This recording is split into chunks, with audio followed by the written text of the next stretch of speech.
बाबा बागेश्वर, आपका अभिनंदन है न्यूज 18 पर। नमस्कार। बहुत बहुत धन्यवाद, बहुत बहुत धन्यवाद भैया आपका और न्यूज 18 के सभी दर्शकों का बहुत बहुत धन्यवाद। सीताराम। अक्सर हमने हॉस्पिटल के अंदर मंदिर देखे हैं, लेकिन यह पहली बार होने जा रहा है बाबा कि बागेश्वर धाम में अंदर अस्पताल बनेगा। जी, हमारे जीवन में हमने जो यहाँ क्षेत्र, हमारा बुंदेलखंड क्षेत्र है, बहुत बिछड़ा पिछड़ा है। 10-12 जिले यूपी के हैं, 7-8 जिले एमपी के हैं। आर्थिक हीनता है, पलायनवादी बहुत लोग हैं, तो कई बार जब इनको बहुत इमरजेंसी हो जाती थी तो ये झांसी नहीं पहुंच पाते थे। ग्वालियर, झांसी, इधर सतना, रीवा, इधर भोपाल। तो कई बार कई रोगियों का शरीर किसी कारण बस बीच में ही शांत हो जाता था। जब कारण पता लगता था तब ये पता लगता था कि समय पर उपचार नहीं मिला, इसलिए अमुक रोगी की मृत्यु हो गई। ये हमारे हृदय को बहुत झंझोड़ता था कि हम ऐसा क्या कर पाएँ। तो भगवान की कृपा हुई, मन में संकल्प जगा, सबका सहयोग मिला, तो अब हमने प्रण लिया कि अभी तक अस्पतालों में मंदिर थे, अब हम मंदिर में अस्पताल बनाएंगे, वो भी बुंदेलखंड में, और वो भी बागेश्वर धाम पर। कैंसर हॉस्पिटल ही क्यों? कैंसर अस्पताल क्यों? कैंसर हॉस्पिटल क्योंकि हमारे यहाँ आदिवासी ट्राइबल क्षेत्र बहुत ज़्यादा हैं और वर्तमान में कैंसर सबसे ज़्यादा फैलने वाला एक भयंकर रोग हो गया, जो समस्त लोगों के लिए, एक तो उसका इलाज महंगा है, उसका इलाज बहुत रेयर है और वो बहुत कॉस्टली भी है। और बड़े बड़े हॉस्पिटलों में, कैंसर के हॉस्पिटलों लंबी कतारें, लंबी लाइन, जिस कारण से बहुत ज़्यादा दिक्कत होती है। तो हमने सोचा कि अपने ही क्षेत्र में ये 17-18 जिलों के लिए एक सुविधा हो सके, मध्य प्रदेश के लिए एक सुविधा हो सके, इसलिए पहले तो कैंसर हॉस्पिटल है, बाद में इसे मेडिकल कॉलेज तक ले जाने का हमारा विजन है। योजना तो बड़ी है आपकी बाबा, कोई विकल्प नहीं है बाबा। योजना तो आपकी बड़ी है, लेकिन प्रधानमंत्री को बुला लिया और कन्या विवाह हो रहा है, उसमें राष्ट्रपति आ रही है, यानी आपका तो जलवा है। देश के प्रधानमंत्री आ रहे हैं। नहीं, कोई जलवा नहीं है।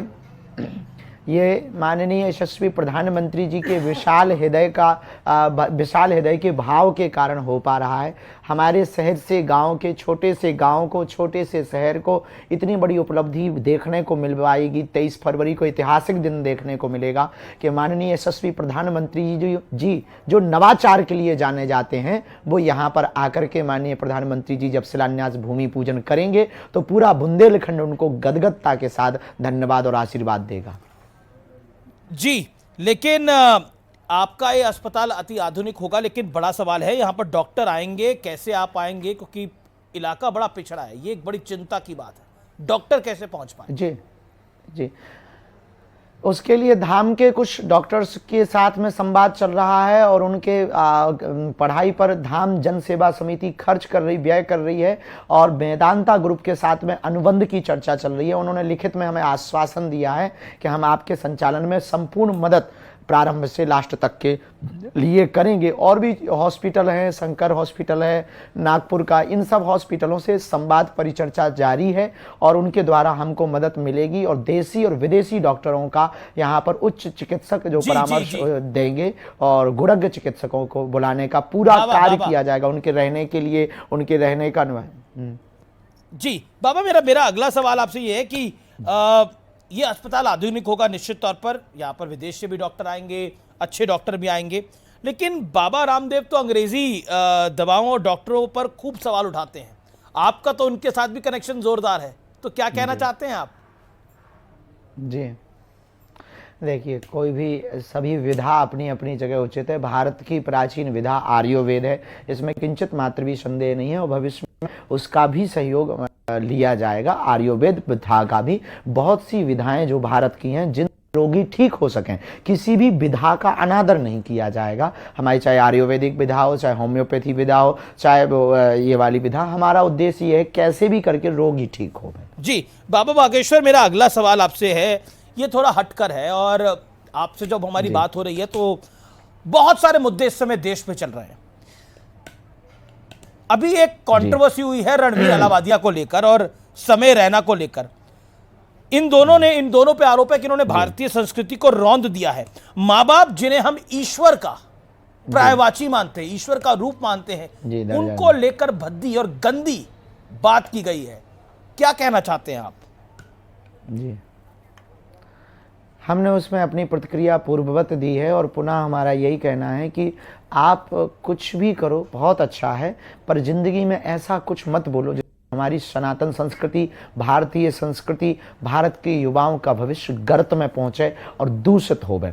दूषित पद्धति व्यक्ति, मानसिकता का व्यक्ति पूरे समाज को गंदा कर देगा। उनके द्वारा कहा हुआ शब्द कई युवाओं के विचारों को दूषित कर देगा और हमें लगता है इसे मानसिक कुपोषण कहा जा सकता है। ये मानसिक कुपोषण के शिकार हैं जो इस प्रकार के विचारों को समाज में, आपके अंदर विचार होना एक अलग है, दूषित विचार आते जाते रहते हैं, लेकिन उसको समाज में प्रस्तुत करना एक अलग विषय है, वो भी इतने सम्मानीय प्लेटफॉर्म, यूट्यूब चैनल या किसी भी विषय से। तो हमें लगता है कि इस पर सरकार को बहुत कड़ी कार्रवाई करनी चाहिए। जब आपने ये शब्द सुने, जब आपने ये शब्द सुने तो आपका पहला विचार मन में क्या आया?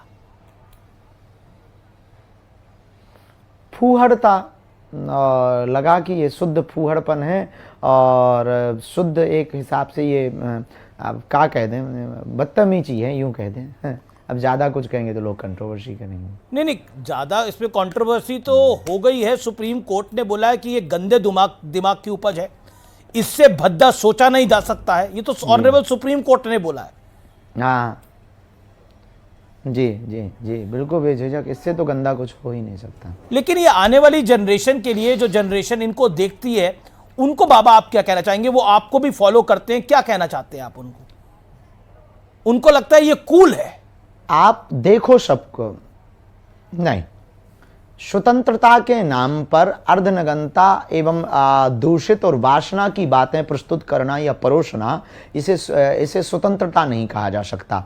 इसे कहा जा सकता है कि वासना का काम बनाना। इसे कहा जा सकता है कि आप यौन उत्पीड़न को बढ़ावा देना। आप खुलेपन के नाम पर भारतीय संस्कृति का शुद्ध मजाक बनाने की बात कर रहे हैं, अपनी सनातन संस्कृति को शुद्ध दूषित करने की बात कर रहे हैं। भारत जिसके लिए जाना जाता है, चरित्र के लिए जाना जाता है, उस चरित्र का आप हनन कर रहे हैं स्वतंत्रता के नाम पर। जी, लेकिन कुछ लोग कहते हैं कि इनको माफ कर देना चाहिए, इनकी पहली गलती है। आप इस पक्ष में हैं बाबा? हम बिल्कुल भी इस पक्ष में नहीं है। माफ़, क्योंकि गलती जो सहज हो वो माफ़ की जा सकती है। ये वो गलती है कि बहुत विचित्र गलती है, हमें तो नहीं लगता कि ये माफ़ी योग्य गलती है। फिर जो कोर्ट निर्णय ले, समाज निर्णय ले, हम समाज नहीं है, पर हमारी मति अनुसार ये माफ़ के योग्य नहीं। लालू यादव कह रहे हैं कि फालतू है महाकुंभ। क्या महाकुंभ जैसी चीज फालतू हो सकती है जिसमें करोड़ों श्रद्धालु जा रहे हैं? नेताओं के बयान पर हमें टिप्पणी तो नहीं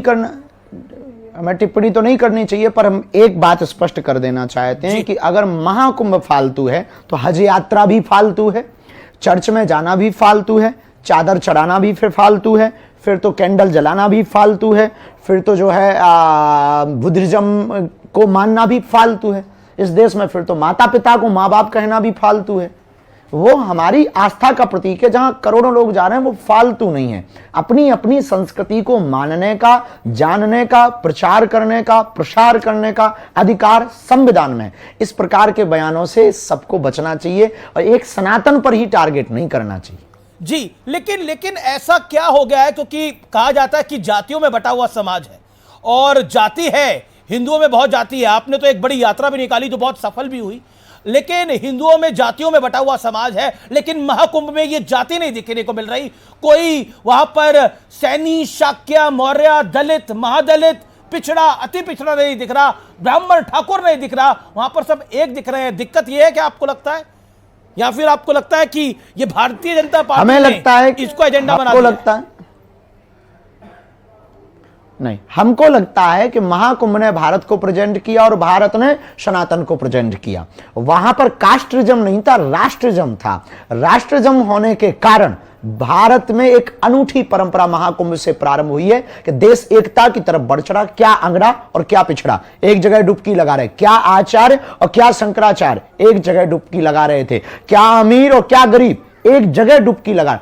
प्रोटोकॉल अलग अलग हो सकते हैं, जाने के रास्ते में वीआईपी मूवमेंट हो सकते हैं, पर गंगा के लिए तो दोनों एक थे। ना अमीर उनके लिए था कोई, ना कोई गरीब था। सब हिंदू थे, सब हिंदुस्तानी थे, सब भारतीय थे और पूरे विश्व के लोग थे, सब मानव थे और मानव सभ्यता के साथ त्रिवेणी ने स्वीकार किया। तो बहुत अनूठा मैसेज पूरी दुनिया में गया। लेकिन लेकिन लेकिन मेरा मेरा मेरा मेरा फिर सीधा सवाल है, महाकुंभ और सनातन को टारगेट क्यों किया जाता है? पहले बोला गया कि सनातन HIV एड्स है, फिर कहा गया कि महाकुंभ फालतू है, फिर कहा गया कि महाकुंभ मृत्यु कुंभ है। सनातन ही टारगेट क्यों? आपको क्या लगता है? आप भी क्योंकि टारगेट सनातन में के कुछ लोग बुजदिल हैं, वो जवाब नहीं देते हैं, चुप रहते हैं, जिस कारण से इनके बोलने की बातों में बड़बोलापन लगातार बढ़ता ही जा रहा है। इसलिए हम इस देश को हिंदू राष्ट्र चाहते हैं, ताकि आप कायदे में बोलेंगे, कायदे में रहेंगे तो फायदे में रहेंगे। कायदे में रहेंगे, फायदे में रहेंगे। लेकिन कांग्रेस के एक नेता है जो कि लगातार बयान दे रहे हैं, हालांकि कुछ हिंदू संगठनों ने बोला कि उनका मुंह काला हो जाना चाहिए, ये मैं नहीं कह रहा, कुछ हिंदू संगठनों ने बोला, वो आपको चैलेंज दे रहे हैं। मैं नेता का नाम नहीं लूंगा, लेकिन वो आपको चैलेंज दे रहे हैं, कांग्रेस के एक नेता हैं। क्यों आपको लगता है कि आपको क्यों टारगेट किया जा रहा है? कोई नहीं, हम तो सबके हैं, हम किसी पार्टी के थोड़ी हैं। अब हमें टारगेट पता नहीं क्यों किया जा रहा है इस देश में। कई बार ना हमें लगने लगता है कि अब हमको वाटर प्रूफ की जगह गाली प्रूफ हो जाना चाहिए। वाटर प्रूफ की जगह गाली प्रूफ हो जाना चाहिए। लेकिन ये अपशब्द अच्छा, लेकिन ये अपशब्द क्यों? वो आपके साथ शास्त्रार्थ की प्रतियोगिता करना चाहते हैं, और हिंदू संगठन कह रहे हैं कि एक पीठाधीश्वर के लिए कोई ये बोलना गलत खुला ही रहेगा तुम्हारे लिए। बोलिए, क्या कह रहे हैं बाबा? हमने ये कहा कि अगर किसी को शास्त्र करना है, वो जो आप शास्त्रार्थ करना है, हम तो शास्त्र जानते, जितना जानते उतना ही बोल देंगे। आप आ जाएं, उनको जरूर कह दें, हमारा तो दर खुला है, और हम किसी राजनेताओं को जवाब नहीं देना चाहते हैं। जी, लेकिन चलिए मैं फिर धर्म की बात कर लेता हूं। ममता कुलकर्णी को लेकर एक विवाद हुआ, किन्नर अखाड़े को लेकर आपने भी बोला कि यह सही नहीं है। अब दोबारा उनको महामंडलेश्वर की नियुक्ति उनकी हो गई है। क्या कहना चाहते हैं इस विवाद पर, ममता कुलकर्णी वाले मामले पर? एक बॉलीवुड की हीरोइन है, सबको सम्मान से काम करने का अधिकार है, लेकिन महामंडलेश्वर की पदवी सवालों में आ जाती है कई बार। थोड़ा सा तो लगता है कि पदवी प्रभाव से नहीं होनी चाहिए, साधु स्वभाव से होना चाहिए। फिर भगवान, हमारे देश में आचार्य हैं, शंकराचार्य हैं, वो जो निर्णय लेंगे वो उचित लेंगे, उनके निर्णयों पर हम किंतु परंतु नहीं कर सकते। जी बिल्कुल, आपकी बात सही है। लेकिन ये बॉलीवुड को लेकर आपका प्यार भी है, आपका दुलार भी है, लेकिन आपका गुस्सा भी है। अब मैंने देखा आपके कार्यक्रम के अंदर आपकी जो पदयात्रा चल रही थी, उसमें संजय दत्त जैसा सुपरस्टार सड़क पर बैठ गया था। तो बॉलीवुड पर आपको गुस्सा भी आता है, लेकिन बॉलीवुड आप वाले आपसे आशीर्वाद लेने भी आते हैं। मैंने बड़े बड़े स्टार्स को आपके पास आते हुए देखा आशीर्वाद लेने के लिए। नहीं, हमारे हर रास्ते में दोनों पक्ष हैं। हम सत्य को सत्य और असत्य को असत्य बोलते हैं। जो गलत है उसे वो हमारा भी क्यों ना कोई, हमें गाली इस देश में इसलिए मिलती है, हमारी कंट्रोवर्सी इसलिए होती है क्योंकि हम मुंह पर और बेबाक और जो रियल है वो बोल देते हैं।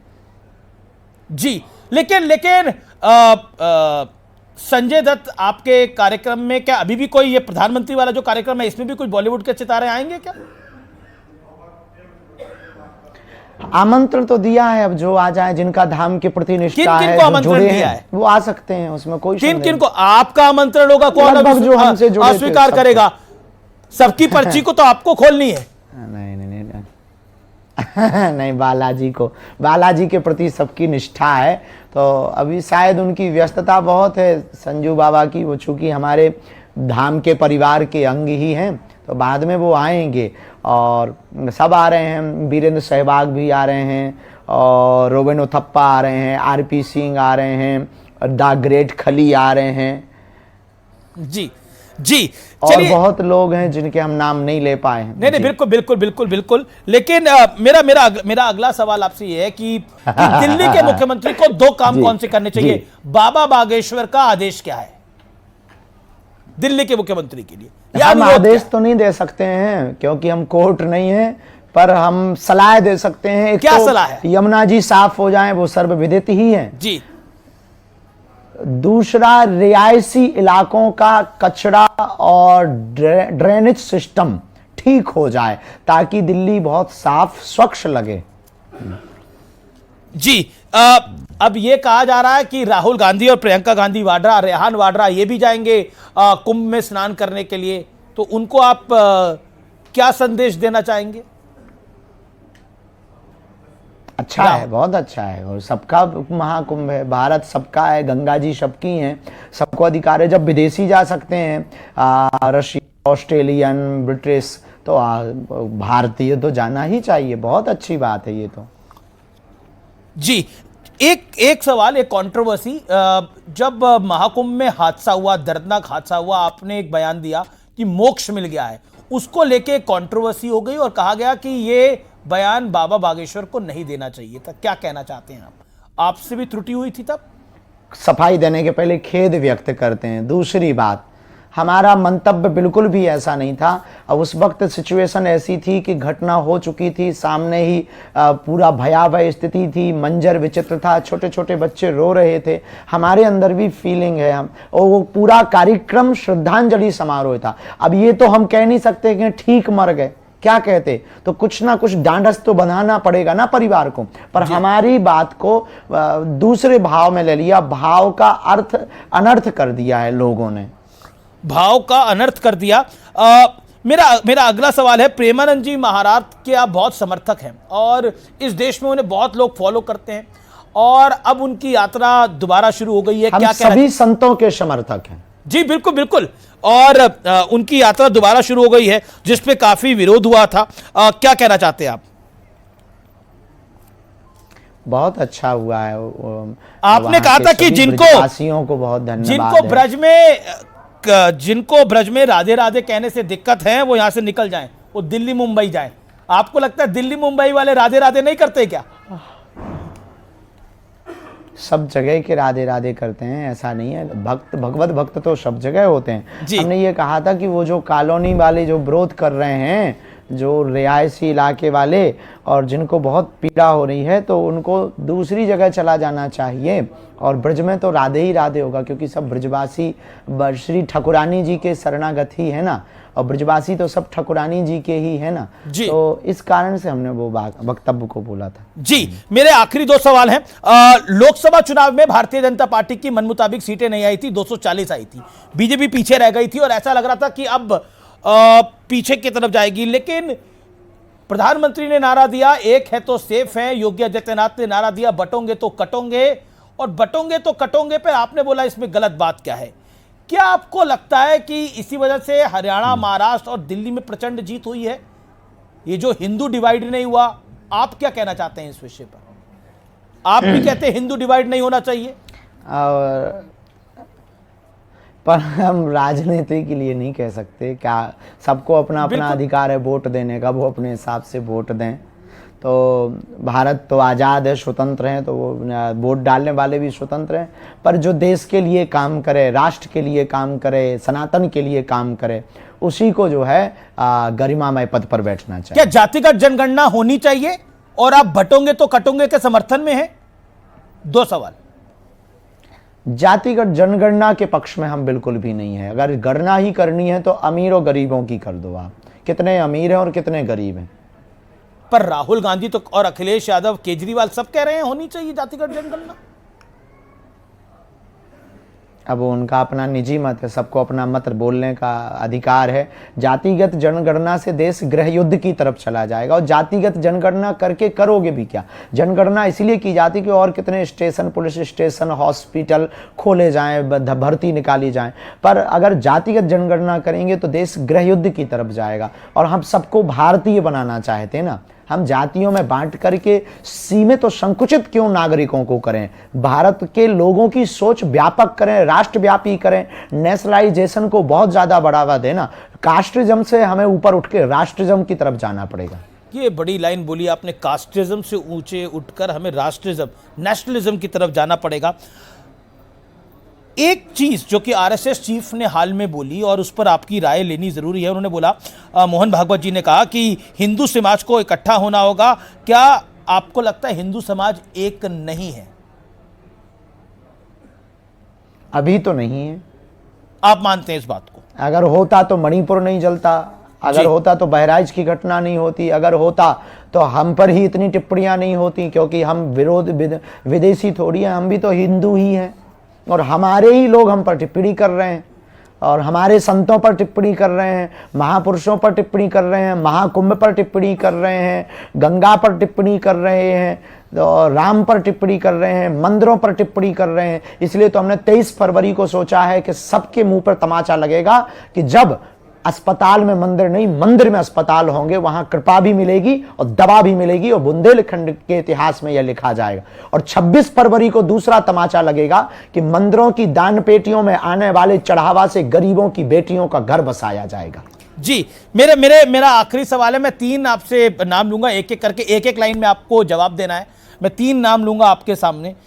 पहला नाम, अगर उसका किसी का नाम हमें जवाब नहीं देना है, नहीं, एक एक नाम लूंगा, एक एक लाइन में आपको बोलना है। मैं पहला नाम ले रहा हूं अभिमुक्तेश्वरानंद स्वामी जी का।